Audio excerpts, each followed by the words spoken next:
Not too long ago, at my favorite store for shopping, Michael's Arts and Crafts Supply, I noticed that they have their own brand of jelly gouache.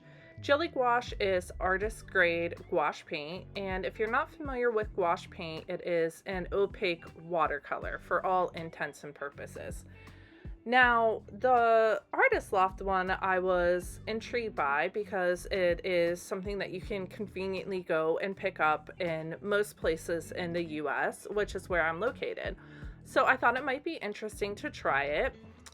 Originally, I was going to do a review of this paint set, but I feel that comparison is the thief of joy. That is a common phrase or saying.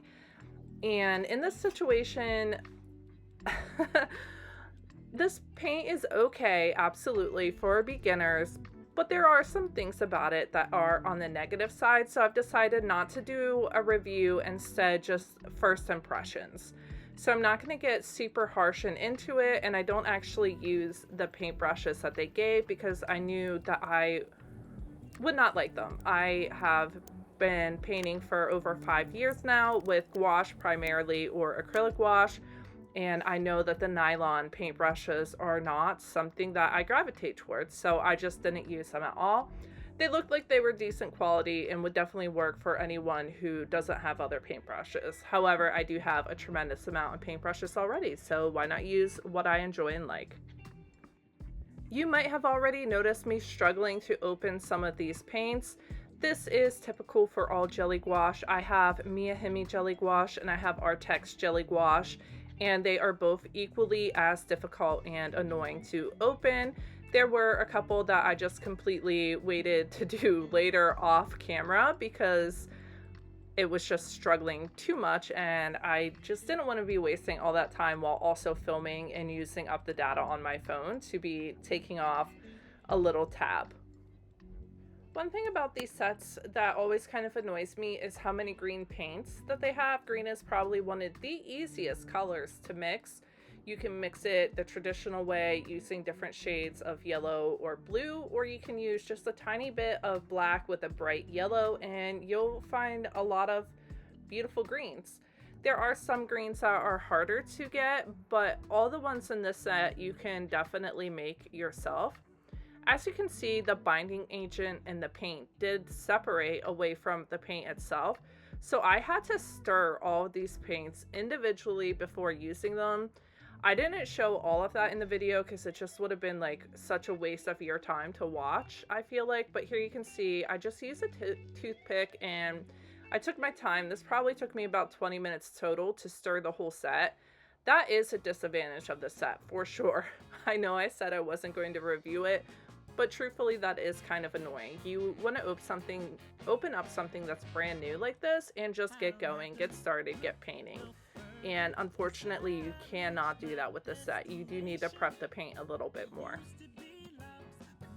Jelly gouache sets are known for drying out to the point where they need to be completely reactivated, especially if you take a couple months off from your painting journey.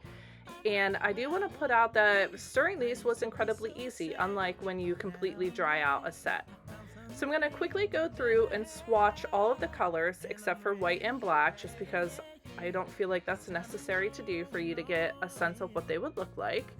I also did not go in order of the way the paints are in the palette, and instead put colors together in groupings that go together, like all the reds and oranges, and then I put yellow, and I'm gonna do the greens beside the yellow because they all look cute and nice and lined together.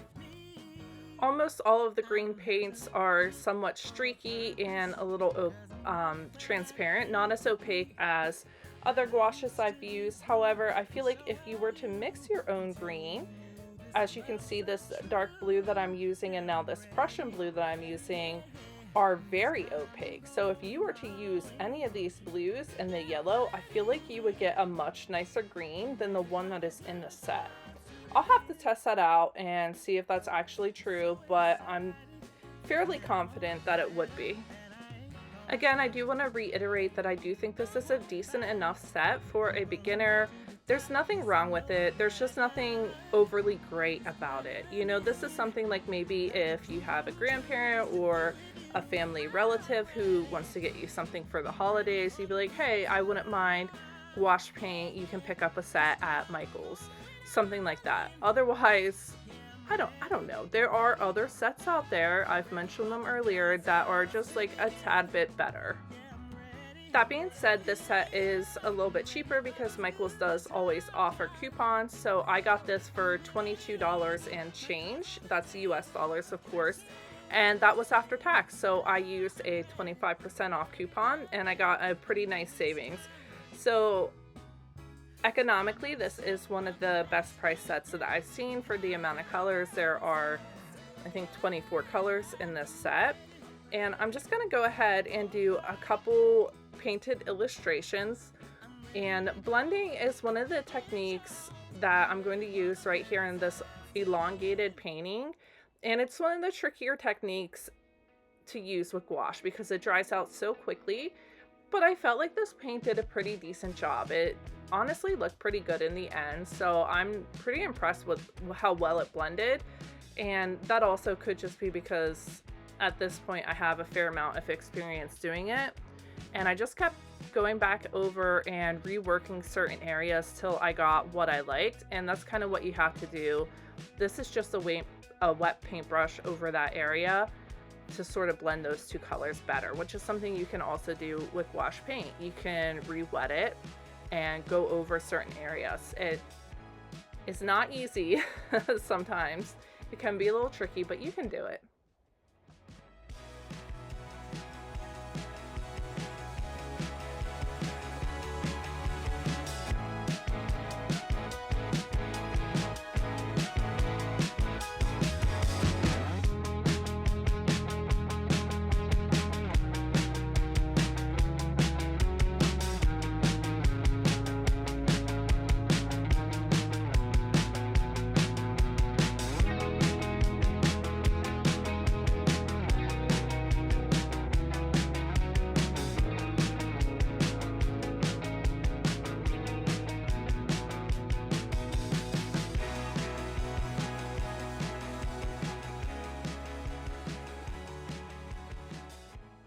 So fun fact, I rewatched the first episode of Gilmore Girls earlier today, and I think I'm going to rewatch the whole series. I don't really remember the last couple seasons. When I was in high school, this was one of my shows that I really watched. My all-time favorite was Buffy, but Gilmore Girls was also really fun. Not as relatable because I didn't have a great relationship with my mom, but, you know, still enjoyable. I love the witty banter and the back and forth. I did not understand all the love towards coffee because I was not a coffee drinker when I originally watched the series. But I'm looking forward to rewatching it and to see what happens later on because I only kind of vaguely remember, so it'll almost be like watching it for the first time.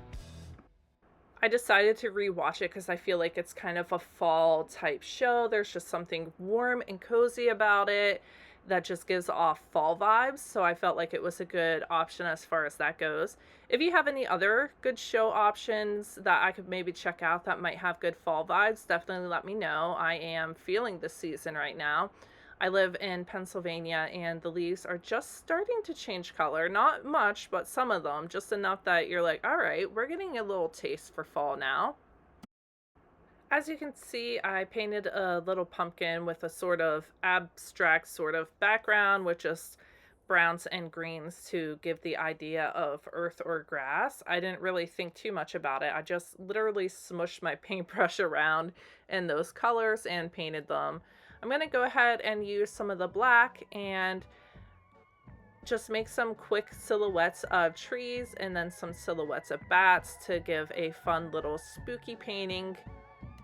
Truthfully, the paintings, especially the blending on the tall skinny one, turned out a lot better than I was expecting, which kind of changed my mind about talking crap on this set, which when I first got it, honestly, I was like, oh, okay. And I wasn't having a lot of great feelings, but then after actually using it, I do think it's a decent set. You know, it's okay for what it is for artist grade. And I feel like I'm just repeating myself. But the thing is sometimes you just need a student grade set to learn something or to decide if you even like that type of paint products. One of the first things that I bought when I was getting back into paint was oil pastels.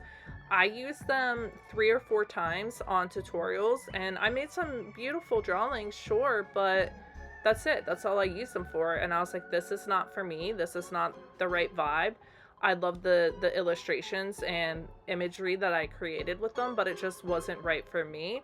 And from there, I moved on to gouache paint, and I have not left. And I've been enjoying every minute of working with gouache paint.